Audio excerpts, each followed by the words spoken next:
Nakatakas ang isang preso na ihaharap sana sa korte. Ang kanya kasing bantay ay abala. Sa pagse-cellphone, ang insidente na huli cam, tinutukan ni Lay Alvis.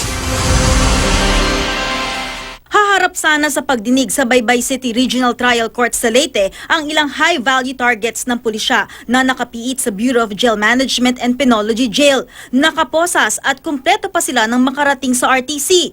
Pagpasok, pinaupo ang mga preso. Kampante naman ang mga jail guard at iba pang tao sa RTC. Pero ang hindi nila alam, may balak palang tumakas ang presong si Job Porazo. Sa video, kapansin-pansing palinga-linga siya at may sinisenya sang kasabwat sa malayo. Habang ang kanyang bantay, abala sa pagte-text. Lumipat pa ng pwesto ang bantay habang abala sa kanyang cellphone. Hindi niya namalayan na alis na pala ni Porazo ang kanyang posas. Kaya nang makitang malayo ang bantay, mabilis na tumakbo si Porazo papunta sa kanyang kasabwat na nakamotorsiklo hanggang sa tuluyang makatakas. Hinabol siya ng mga tauhan ng BJMP pero bigo sila. Kasalukuyan pa rin siyang tinutugis ng mga otoridad. Lay Alvis, Nakatutok, 24 Oras.